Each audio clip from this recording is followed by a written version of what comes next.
Yeah, it is true that we don't get the 300 series Toyota Land Cruiser here in North America, and that's a bit of a shame, but all is not lost because that thing exists. That is the 2022 Lexus LX600, and it is a slightly neutered version of the Land Cruiser. But the good news here is that even a slightly neutered version of the Land Cruiser is better off-road than 90% of the vehicles on the planet.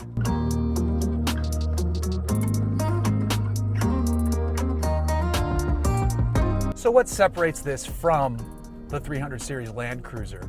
Well, besides that mug out front, which we'll talk about a little bit more, and the fact that this wears Lexus badges, it's probably a bit nicer on the inside. The big thing is that we have no front and rear locker, though we still do have a center differential. And then we don't have the kinetic dynamic suspension system, which is kind of important. But really, under the skin, it's 80% of the way there, and 80% of Land Cruiser is a hell of a vehicle. Now, the big news here, though, are all the changes that Toyota and Lexus have done to this platform. So the big changes are the engine and transmission, and then the style and the interior. Let's talk about the meat first. No more 5.7 liter V8s here. Instead, we have a twin turbocharged 3.5 liter V6. This is a good one. It's making 409 horsepower and north of 470 pound-feet of torque. It's backed up by a 10-speed automatic gearbox, and we're dealing with full-time four-wheel drive. We still have a transfer case, we still have 4-low, we still have all the goodness. This is still a capable machine. Now on the inside, it's actually a fantastic machine. It's supremely quiet out on the road. It's nice and quiet out on the trail. All the noise you're hearing inside the cabin is the rattling of the ice in a Starbucks cup, and then maybe some loose gear I have, or some tire judder over some loose rocks. But the cabin is quiet. And if I was not talking to the camera and the microphone, I would have the audio system on and you would hear even less. It has the Mark Levinson audio system in this one. It bumps, it sounds great. This thing is a vault inside, and that's what you would expect from a vehicle like this. Now, this is a top spec ultra luxury trim, so instead of having 5 seats or 3 rows, we have 2 rows and 4 seats. It is fancy as hell in the back seat of this thing. Those 2 rear seats can control a lot of the climate control, the audio system, this passenger seat they can move up, and then there's a bunch of massage functions as well. Sorry if the voice is a little shaky, this is probably the roughest part of the trail. Continuing in on the inside, they did a dual screen setup, and normally I don't love dual screens, just do one big screen and then split up the information on the screen. However, this is pretty nicely done. The top screen can display my wireless CarPlay nice and bright in a widescreen format, and then there's a smaller screen that does HVAC controls, drive mode functionality, a few other HVAC stuff while the drive mode functionality is up. And then below that, there's more physical buttons for, temperature and defrost and stuff like that. Then further below that is the trail select if you want to do that, the drive mode select if you're out on the street, and then crawl control if you need that as well. So there's a lot going on, but it's very nicely designed and packaged here in the center stack. The start button is up on the center stack though, which takes some getting used to because you're always used to it down here next to the steering wheel. But once you get used to it, then you remember where it is and you're good to go. Good controls on the steering wheel. I can do volume and track and safety, lane departure and all that stuff. And I can control the digital gauge cluster that looks nice and bright and is easy to read further on top of that. The seats are super comfortable. It's really just nicely done inside. You don't need this trim. This trim is absolutely ridiculous. If you're gonna get one of these, it's silly to have a 4-seater and not a 5-seater or a 3-row. The base comes in a 2-row, the other trims are 3 rows, and then this one reverts back to a 2-row with 1 less seat. But whatever, it's always hilarious that in certain realms you pay more to get less, but those seats are pretty amazing. Now, get back to how it drives. On-road manners are excellent. This thing is absolutely fantastic and comfortable out on the road. The suspension does an excellent job. When you get here to the trail itself, my benchmark for comfort on the trail was the G550. Recently I drove the Defender V8, which had the air suspension of that, and it was excellent out here. And then Another benchmark is my own Montero, just because it's almost cheating by having that bouncy seat, which makes the trail far more comfortable than you might realize.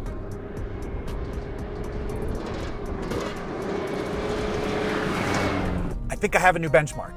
This is wickedly comfortable up here, and the trail has only gotten worse since I drove the G-Class up here a while ago. It's been some time since I drove that up here, and I remember that being just shockingly comfortable, and this is on par with that in worse conditions. And if you're curious, you know the area. I just went to the top of Saddleback. I'm on my way back down. This is the Maple Springs Truck Trail. So on the trail, there's only two things I really have to worry about out here. That insane chin with the grill.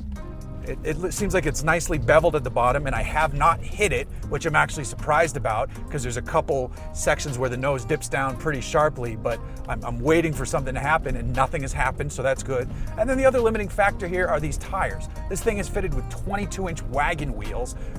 There is some sidewall in the tire, but those are not all-terrain tires. And I don't love coming up here without all-terrains, just because there's some loose rocks, there's some stuff that can puncture sidewalls, and you know, we've done it before. In a Range Rover, we blew a tire. You see people up here blowing tires all the time. I've had no issue with the tires, and the good news is that if you spend the money for the $1,295 appearance package, which you should do because it blacks out a lot of the chrome colored trim on the outside and maybe reduces the effect of that grille visually, but then it also opens you up to the no cost option that downsizes past the 20s, which are on the lesser trims, all the way to 18s and all-terrain tires. Now that is a sweet combination of which you're going to see very few people opting for. If you are buying one of these and you are going to take it into the dirt, even if you're just running fire roads, get that. Please get that. You will be so much happier. I'm this comfortable on these stupid 22s. If I had 18s and ATs, it would be a cloud out here. It would be more capable and more comfortable. Do not underestimate what a smaller wheel with more sidewall and a proper tire can do for you out on the trail. I don't think you would sacrifice that much on-road comfort. I don't think you're going to stress about fuel economy if you're buying this anyway, because this is not a cheap vehicle. The base price for the LX600 is, I forget my notes, but it's either $86,000 or $89,000. I'll put the number up. This one at the top rung, as tested, is $128,000, which is a lot of money, but this is a lot of vehicle. And it's not like the Land Cruiser was going to be, you know, much less expensive than these. And then this is a Lexus version with insanely, and you know, that back seat is ridiculous. So there is a happy middle ground if you can get one of these in the 90s to just over 100, depending on what you want. I recommend this paint because this nori green paint is beautiful, even though you're seeing it covered in dust, because, you know, LX600s and Land Cruisers look better with dirt on them. This thing though, this green paint, if you could also pair it with a brown interior, you are doing it very right. Nori green paint, the blackout package, whatever the heck it's called, on the outside, and then the 18s and ATs, and you have a machine that is comfortable on-road, that is incredibly capable still off-road, and is just primed for adventure, looks good, parked outside your local restaurant valet court, if if that matters to you, in your driveway, all that stuff. It's, well, again, minus the grill. The grill is just absurd. I like pretty much every other angle about this truck. It still has the right proportions. It still has the right stance, all that.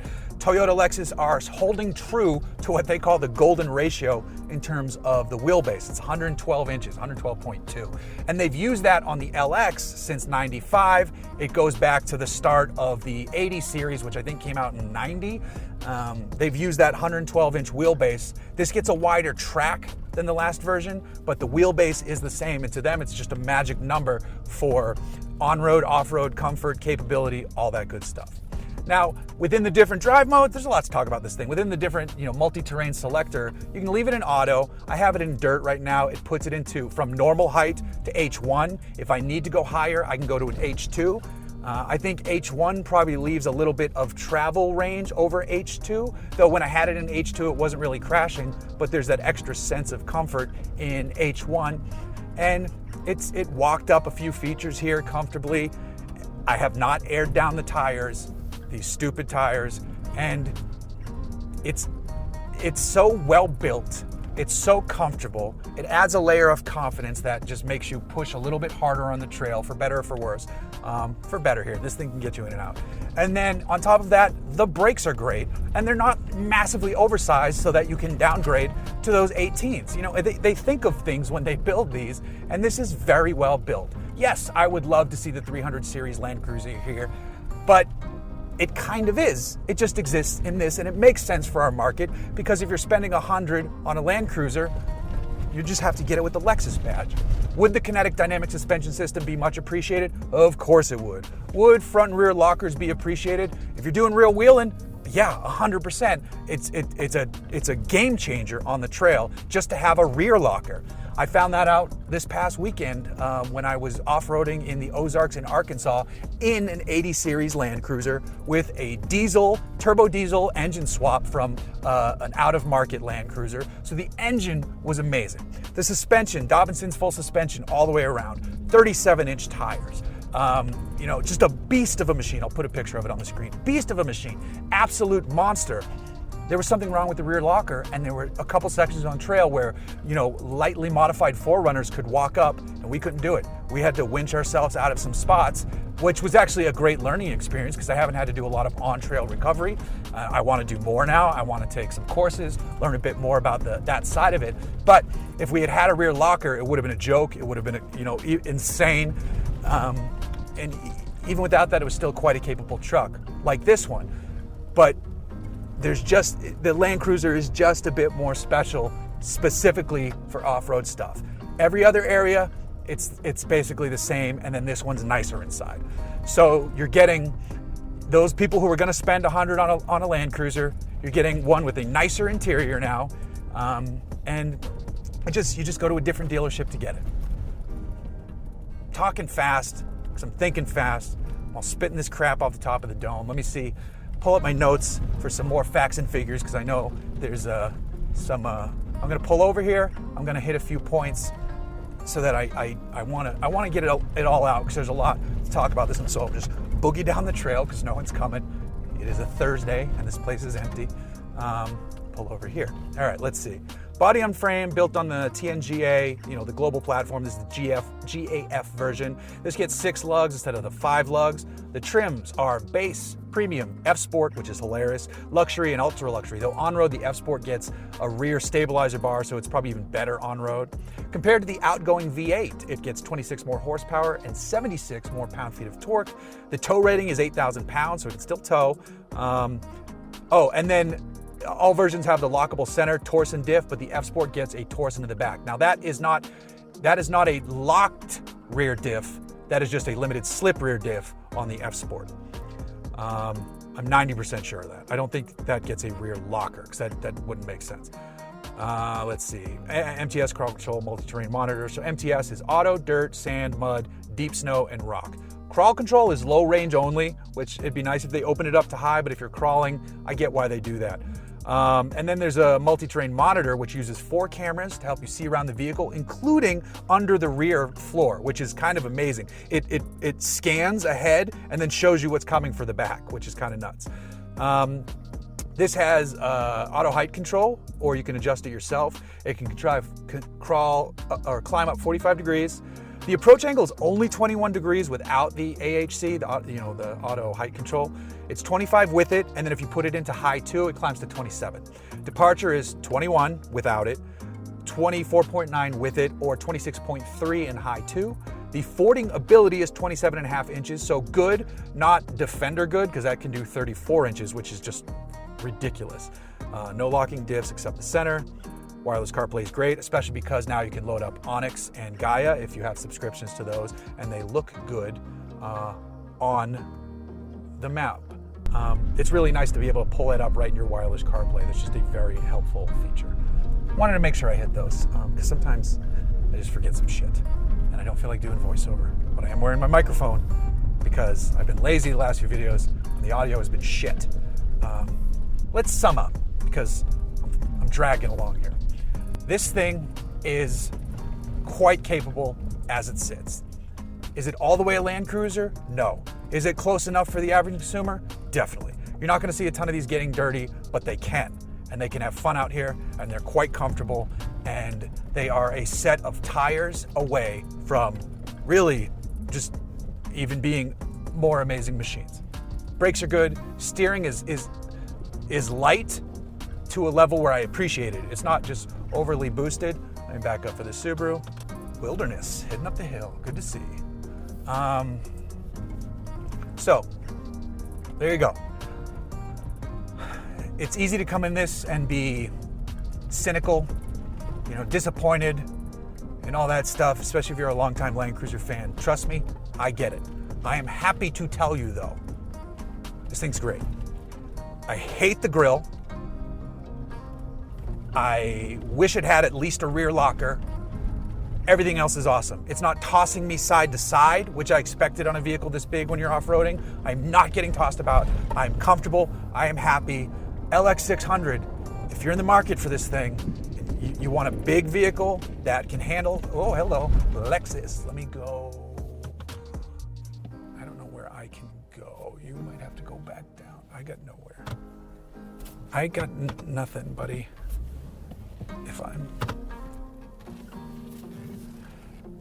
It's funny, it's an LX.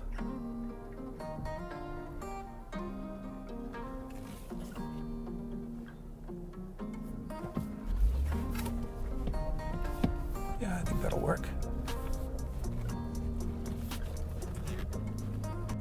Sketchy as fuck, but okay. Made it. Two thick boys passing on the trail. If you're coming down the hill, oh wait, no, I think if you're climbing, you get the right of way. Shit, right? That's mountain bike etiquette. I don't know if that's the same for off-road etiquette. Great question. I should find out the answer and put it on the screen so we all learn something today. The more you know. Ba-bum, bum, bum.